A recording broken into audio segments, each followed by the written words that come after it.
بسم اللہ الرحمن الرحیم۔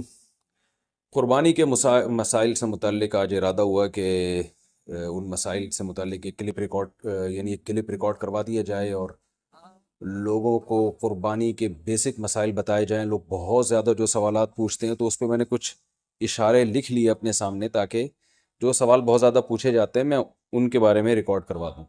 تو میں انشاءاللہ یہ جو قربانی ہے اس کے بالکل شروع سے لے کے آخر تک ترتیب سے کوشش کرتا ہوں کہ مسائل بیان کروں، اور جو مسائل بہت زیادہ پوچھے جاتے ہیں اللہ تعالیٰ سے دعا ہے کہ وہ سارے آ جائیں۔ تو پہلا سب سے بڑا مسئلہ یہ ہے کہ قربانی واجب کس پر ہے۔ قربانی واجب کس پر ہے؟ لم سم عوام کی سہولت کے لیے ایک نصاب بیان کرتا ہوں جو علماء بتاتے ہیں 52.5 تولہ چاندی، دیکھ لیے گا نیٹ پر۔ تو اتنی مالیت کا کسی کے پاس سونا ہو یا چاندی ہو یا تجارتی مال ہو، تجارتی مال کہتے ہیں وہ سامان جو بیچنے کے لیے آپ نے خریدا ہے، یا کیش رقم ہو، یا یہ کہ ضرورت سے زائد سامان، ضرورت سے زائد سامان کہتے ہیں وہ سامان جو پورے سال بھی استعمال نہ ہوتا ہو۔ تو ایسی کوئی چیز اگر آپ کے پاس اتنی مالیت کی پڑی ہوئی ہے، یا ایک نہیں دو چار چیزیں مل کے اتنی مالیت کو پہنچ جاتی ہیں، یعنی خلاصہ یہ نکلا کہ آپ کے جو استعمال میں آنے والی چیزوں کے علاوہ آپ کے پاس اتنی مالیت کی مال موجود ہے، اور ضروری خرچے اس میں سے نکال دیں، قرضے نکال دیں، وہ سب نکال کے بھی اتنے پیسے آپ کے پاس بچتے ہیں 50 55 60 ہزار تک، تو پھر آپ پر قربانی واجب ہے۔ یہ بہت مختصر بتا رہا ہوں کیونکہ اگر میں اس کی نصاب کی ڈیٹیل میں گیا تو پورا کلپ اسی میں نکل جائے گا۔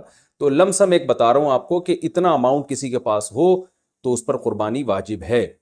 پھر بھی سمجھ میں نہ آئے تو اس بارے میں میرے دوسرے کلپ یوٹیوب پہ آپ کو مل جائیں گے، یا دوسرے علماء سے آپ تفصیل پوچھ لیں، وہ انشاءاللہ آپ کو ڈیٹیل بتا دیں گے، کیونکہ نصاب میں اگر میں زیادہ ڈیٹیل میں گیا تو بہت ہی لمبی بات ہو جائے گی پھر۔ تو اس پر قربانی واجب ہے۔ بڑا مسئلہ یہاں پر ایک یہ اٹھایا جاتا ہے کہ کیا گھر کا سربراہ اگر قربانی کر لے تو سب کی طرف سے کافی ہو جائے گی، یا جو بھی صاحب نصاب ہے جس میں بھی استطاعت ہے اس پر الگ سے قربانی واجب ہے؟ اس میں فقہا کا اختلاف ہے۔ بعض علماء کی رائے یہ ہے کہ ایک آدمی اگر گھر کی طرف سے قربانی کر لے تو سارے اہل خانہ کی طرف سے کافی ہو جاتی ہے، اور اس کے بارے میں بعض تابعین سے آثار منقول ہیں، مصنف ابن ابی شیبہ کی روایات ہیں، لیکن ہماری رائے یہ ہے، اور بر صغیر کے علماء کی رائے یہ ہے، اور امام ابو حنیفہ رحمہ اللہ تعالیٰ کی بھی رائے یہی ہے کہ ہر شخص پر الگ سے قربانی واجب ہے اگر وہ صاحب نصاب ہے۔ اور اس کی دو دلیلیں بہت مضبوط ہیں۔ سب سے مضبوط دلیل رسول اللہ صلی اللہ علیہ وسلم کی حدیث ہے، من وجد سعة لأن يضحي فلم يضحي فلا يقربن مصلانا۔ آپ صلی اللہ علیہ وسلم نے فرمایا جس کے پاس قربانی کی طاقت تھی اور اس نے قربانی نہیں کی تو وہ ہماری عیدگاہ کے قریب بھی نہ پھٹکے۔ تو اس سے پتہ چلتا ہے کہ جس کے پاس بھی اس طاقت ہے، تو اس میں یہ نہیں ہے کہ گھر کا سربراہ سب کی طرف سے کرے گا، تو یہ جو ہے ایسا نہیں ہے، بلکہ صاف الفاظ ہیں حدیث کے کہ جس کے پاس بھی استطاعت ہے تو وہ اس پر قربانی اس کو کرنی پڑے گی۔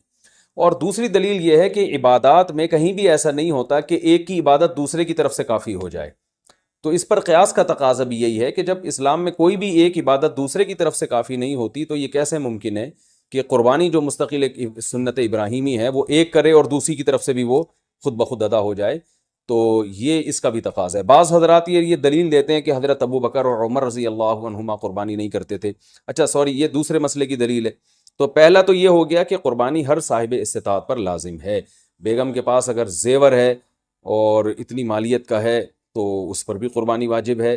پھر وہ الگ بات ہے کہ اس کی طرف سے میاں اس کی پرمیشن سے کر دے، یعنی واجب تو اس پر ہوگی لیکن ضروری نہیں ہے کہ وہ خود کرے، اس کی طرف سے اس کا میاں بھی کر سکتا ہے اس کی پرمیشن سے، اجازت سے، اور میاں اپنی طرف سے بھی ایک کر دے اور بیگم کی طرف سے بھی ایک کر دے۔ یعنی گھر کے ایک فرد کرے گا اور سب کی طرف سے کافی ہو جائے، یہ نہیں ہے، بلکہ ہر فرد کو الگ کرنی پڑے گی۔ وہ الگ بات ہے کہ اپنے پیسے سے کرنا ضروری نہیں ہے، وہ فرد خود کرے یا کسی سے کروا دے۔ پھر جب کسی سے قربانی کروائے گا تو اس کو پیسے دے، یا جو قربانی اس کی طرف سے کر رہا ہے وہ خود اپنے پیسے استعمال کر لے تو بھی ٹھیک ہے۔ یعنی یہ بھی ٹھیک ہے کہ آپ کے جو ابا ہیں، آپ کے جو والد صاحب ہیں وہ قربانی کر رہے ہیں اور سب بالغ بچوں کی طرف سے کر رہے ہیں، پیسے کسی سے نہیں لے رہے، تو بھی ٹھیک ہے، کوئی حرج نہیں ہے۔ یا شوہر بیوی کی طرف سے کر رہا ہے اور پیسے نہیں لے رہا اس سے، تو بہت اچھی بات ہے، ایسا نیک شوہر اللہ میاں سب کو دلائے۔ تو یا بیگم صاحبہ کر رہی ہیں اپنے خرچے پہ اور میاں کی طرف سے بھی کر رہی ہیں، میاں سے پیسے نہیں لے رہی، تو سبحان اللہ، بہت اچھا لگا آپ کو سن کے، تو ہمیں بھی بہت اچھا لگا۔ تو یعنی پیسوں کا ہر ایک کا ڈالنا ضروری نہیں. اچھا یہ بھی ایک مسئلہ ہوتا ہے کہ بڑا بھائی کر رہا ہے سب کی طرف سے اور سب سے آدھے آدھے پیسے لے رہا ہے قربانی کے، وہ یا تھوڑے تھوڑے پیسے لے رہا ہے، باقی پیسے اپنی جیب سے ڈال رہا ہے، تو بھی ٹھیک ہے. یعنی جس کی طرف سے قربانی ہو رہی ہے اس کے لیے خود سے پیسے یعنی خرچ کرنا ضروری نہیں ہے. اس کی طرف سے اگر کوئی اور خرچ کر دیتا ہے تو بھی ٹھیک ہے، چاہے پورے پیسے خرچ کرے یا آدھے پیسے خرچ کرے. قرضہ لے کے بھی قربانی کی جا سکتی ہے. آپ کے پاس اگر پیسے نہیں ہیں تو آپ قرضہ لے کے کر سکتے ہیں، اگر آپ کو یقین ہے کہ میں یہ قرضہ بعد میں لوٹا سکتا ہوں. البتہ قرضہ کھا کے قربانی ٹھیک نہیں ہے کہ آپ نے کسی کا قرضہ دینا ہے، وہ مانگ رہا ہے، دروازے پہ کھڑا ہوا ہے، وہ دے نہیں رہے اور آپ اس کے پیسوں سے بکرے کاٹ رہے ہیں آپ، یہ ٹھیک نہیں ہے. یہ آخرت کے لیے بھی نقصان دہ ہے اور وہ بکرے کے لیے تو نقصان دہ بہرحال ہے ہی ہے. تو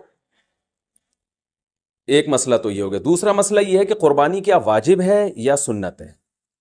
تو اس بارے میں بھی دونوں رائے ملتی ہیں علماء کی. جو علماء کہتے ہیں سنت ہے وہ بھی عام سنت نہیں مانتے بلکہ سنت مؤکدہ. سنت مؤکدہ کا مطلب جو نہیں کرے گا قابل ملامت ہوگا.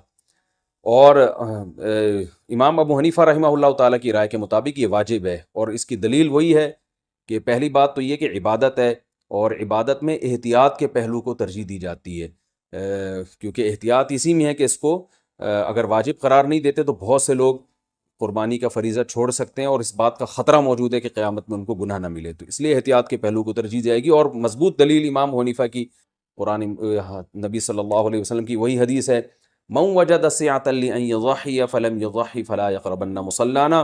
آپ صلی اللہ علیہ وسلم نے فرمایا جس کے پاس قربانی کی گنجائش تھی اور اس نے قربانی نہیں کی وہ ہماری عیدگاہ کے قریب بھی مت پھٹکے. آپ صلی اللہ علیہ وسلم 10 سال مدینہ منورہ رہے، ہمیشہ آپ صلی اللہ علیہ وسلم نے قربانی کی ہے. بعض حضرات یہ دلیل دیتے ہیں کہ حضرت ابو بکر اور حضرت عمر نے قربانی نہیں کی اپنے دور خلافت میں، اس سے پتہ چلتا ہے کہ قربانی واجب نہیں ہے. تو یہ دلیل اس لیے درست نہیں ہے کہ حضرت ابو بکر اور حضرت عمر رضی اللہ تعالیٰ عنہ مسکین تھے، غریب تھے، اگرچہ مسلمانوں کے خلیفہ تھے، لیکن یہ ان کی ایک کوالٹی تھی کہ اتنے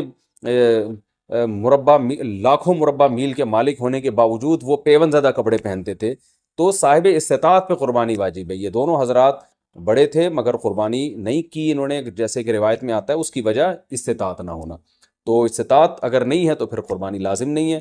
بلکہ اگر آپ قرضہ لے کے قربانی کرو گے اور خطرہ ہے کہ میں قرضہ ادا نہیں کر سکتا تو پھر تو جائز ہی نہیں ہے آپ کے لیے، کیونکہ دوسروں کا حق دبا کے آپ کے لیے عبادت کی وجہ آوری یہ ٹھیک نہیں ہے. اس کی فضیلت کیا ہے قربانی کی؟ رسول اللہ صلی اللہ علیہ وسلم نے ارشاد فرمایا بقرعید کے دنوں میں یا ایام نہر میں اللہ کو جانور کا خون بہانے سے زیادہ کوئی عمل محبوب نہیں ہے، اور ہر بال کے بدلے میں اللہ نیکی عطا فرماتے ہیں. یہ قربانی کی بہت بڑی فضیلت ہے، اور اس کی فضیلت آپ علماء سے بیانات میں سنتے ہیں. میں بھی چونکہ بہت مختصر جلدی بات کر رہا ہوں تاکہ میں پورے موضوع کو جلدی سے سمیٹ لوں.